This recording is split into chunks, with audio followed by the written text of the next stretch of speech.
It's the Jim and Terry Show, the SpaceX edition. Another one, not one of the old ones, so stay tuned. This is brand new as of June 6th. And for those of you who are older and hopefully wiser, this is the 80th anniversary of D-Day, the invasion of Normandy. And Canada had a big role as a small country. Despite that, we had a big role. And that's important for us to remember as we look at Ukraine and Russia and think of what did they die for on those beaches trying to turn it away. Yeah, it's sad how time buries the ever-present danger, I guess. You know, it just buries it and people don't care. And you got people like Marjorie Taylor Greene, who just drives me right around the bend now. I can't believe she's got a conscience in her body. I don't think she does. I really don't. Yep, I agree with you. Anyways, so we just watched. Jim came over a little bit earlier. I thought he was going to miss this event. This is the launch of what is probably the last time they'll use IFT, Integrated Flight Test. Yes. This was number 4. The next one won't be called IFT5. Yeah, and listen, for our audience, don't turn us off yet. Just think for a minute. What was opening the earth above your heads today was a ship about the size of a 747 spaceship. You're talking close to Star Trek here. You know, maybe 2 more, 3 more, you got Star Trek. It's bigger than the Statue of Liberty, if I'm not mistaken. Well, it's unbelievably huge. And that's orbiting. The thing that pushed it up into orbit was even bigger. Both of them went up into space. The booster, led the way to push the Starship, the size of a 747, where you could have a living room, a kitchen, a fiddler player, and numerous people having a good, relaxing time in space. That thing went into space. And the beauty of it is, the booster that sent it up there, how many pounds of fuel, Terry? Well, you said 10 million. I'm not sure if that's accurate, but fuel. It sounds like an awful lot of fuel to me. 10 million pounds of fuel. Or was it 10 million pounds of thrust? No, fuel. Okay. We were looking at the fuel. If I'm wrong, okay, you audience. Yeah, it just sounds like a lot. Well, it is a lot, 10 million Terry. pounds. It is a lot. It's the biggest ship ever developed by men. You know, I know someone was saying, Boeing's Starliner just went. I said, that's a firecracker in compared to the ship that's going off today. Well, Starliner is just the capsule. Yeah. And the ship is literally a candle in compared to the rocket we saw take off today. Well, Starliner would be the tip of the Starship. Yeah, it's that's all. A capsule. Yeah. That's all. But this thing is a ship. And I'll tell you right now, I was in a prayer study, and I stopped the prayer study to pray for them because I don't trust Boeing. And so I prayed, oh, Lord, let them be safe. And you said there's numerous leaks. Yeah, helium but leaks. They made it to the space station. Yeah, so... And SpaceX may have to go get them. Yeah, we'll see how that all pans out. For us today, it was the Jim and Terry Show, getting together over a coffee and a quick breakfast to watch this thing be fueled in the shortest time ever, 40 minutes to load, you said 10 million pounds of fuel. So if that's the number, 40 minutes to put that, how fast was that stuff flowing into those tanks? Unbelievable. And then it launched. We got the launch by 9 in the morning. Yeah. Stunning to me that you were able to drive from Pepperlaw. You must have been flying too. Yeah, I tried to get here as quick as I could without breaking too many rules and laws. And I'm glad I did. It's always good to watch it with somebody. This is like watching a hockey game. A lot of people just won't watch it. They just don't. I don't get it. You're seeing history. Yeah. It's history being made. This is the beginning of Captain Kirk, guys. And you're not watching it. This is Buck Rogers. It really is. Anyways, the ship landed, the rocket booster landed like it was supposed to, and you and me saw coverage of the Starship flying around the Earth and the re-entry at 27,000 kilometers an hour the ship started burning up. One of the flap, when it hit the ultimate thickness of because they use the atmosphere to slow it down, Air brakes. one of the flaps started falling apart, and so much so it knocked out the camera for a while, and so nobody knew. But the camera came back, and didn't the sucker survive? Like a skeleton there, it flipped and landed. Rockets fired, and it landed like it was supposed to. In this particular case, both in the water and gone forever. They were supposed to gently fall. The other one was supposed to just crash. Yeah. But this one was an attempt to Yeah. say, can we flip it and can we bring it to zero velocity before it goes into the water? And they did it. On both counts. On both counts. This is exciting because next one, the rockets, they're talking about actually catching the rocket, the booster, back on its launch site, catching it and putting it back over to its launch vehicle. Will Starship also be caught? No, Not I next don't think time. so. I don't think so. I think they're going to wait for Starship because that seems to be a little bit iffy. But the booster Did what it was seems to like do, the yeah. Falcon 9s, which they nailed Yeah. 390 some odd launches of Falcon 9 boosters, And for our audience- returning back to the Earth to where they came from. Yeah. For Amazing. our audience that may not know that, SpaceX rockets come back.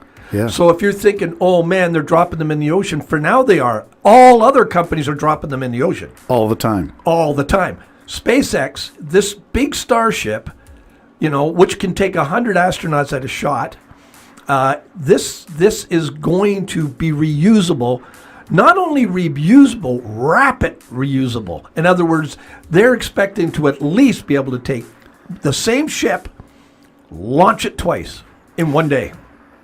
Now, we saw that thing coming down with plasma all around it, and the Starship part of it was flaming like crazy with the plasma burning right through one of the flaps. That's not going to be rapid reusability. No, but I mean, this is, again, we got to remember all of these are test flights.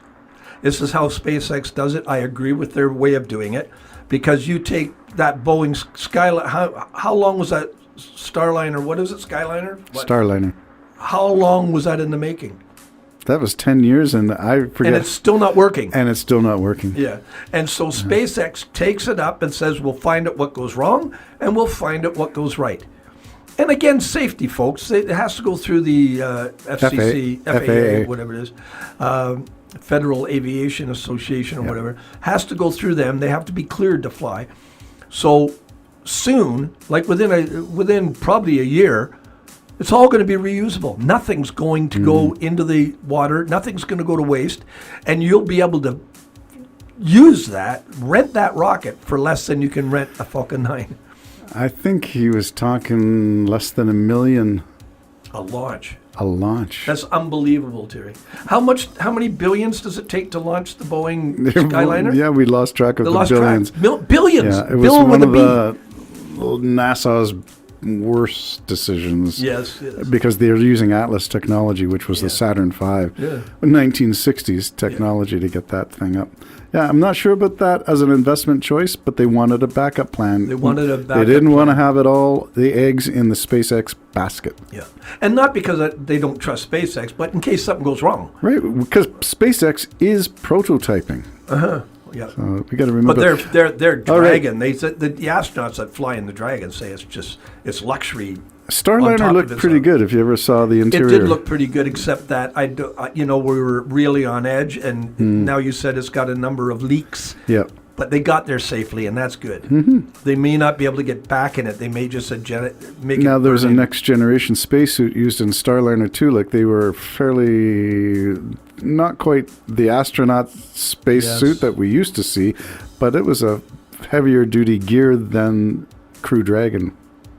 Yeah, Crew Dragon is pretty sleek too, though. Yes. And then what it is SpaceX is developing their sort of moonwalk thing, which is sleek too. Yes. And that's amazing. It's just they're using technology, willing to spend the money, and not having to go through 400 different government organizations to develop it, because you got to make sure Texas gets their share. You have to make sure Delaware gets their share, and on and on and on. It's just a private company saying, we need a suit, we're going to build a suit. And they do outsource some of that stuff, but they're in control of it. They're in control. So they're the outsourcer. In terms of IFT4, the one we just watched, from a spectacular lighting of the engines, and we noticed not all 33 were lit. Only 32 lit. Well, we don't know. And was that a problem? One shut off on the way, but see the way SpaceX does it again. Number one, you're not firing at full throttle when you're launching. One engine going out is not a problem. Two engines probably is not a problem. I think you got to start worrying if it's three, but even that might not be a problem as you just fire it up more full throttle and feed the other engines. One engine conking out in 33 of them, and each of these engines, folks, are super powerful, like unbelievably powerful. It dug a crater in the ground 30 feet, when it took off without the water deluge system.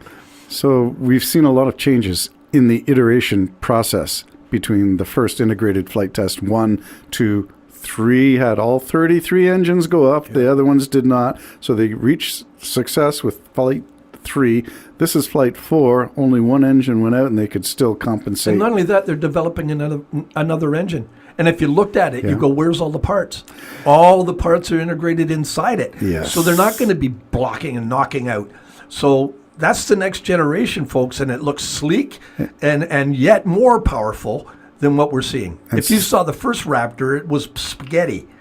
Second one wasn't so much. So many noodles of tubes to supply this and that. The next generation, almost no tubes. You wouldn't even recognize it as one of the engines. Yeah, like no moving parts. So you look under the hood and there's just a battery. Where's the rest of it? Does this drive? Yeah, so a lot of success. So things that we concentrate on as being goals, were they all achieved in this flight? Well, yeah, actually they were. I think so. I think all that they wanted to achieve, they did. They lost, obviously, reusability of one flap, but it worked still. Yep. After being burned out coming into plasma. And you and me got to see the journey of finally watching a rocket come from space and land back on Earth. And what it has to go through, and before the plasma stuff's finished, it is chaos. It is sparks flying everywhere. Sort of like the Jim and Terry show, sparks flying everywhere. But we made it. It was a wonderful experience. Thank you for joining me this morning. It's not just like watching a Stanley Cup game. Maybe that's it's come Saturday. It is. But we watched a spaceship. We watched it. The Jim and Terry show. Effing spaceship, as they call it. That's what we used to call it. They used to call it. The big effing booster. The Jim and Terry show, signing off in our elation, our state of being ecstatically inspired by SpaceX. Take care for now. Bye-bye.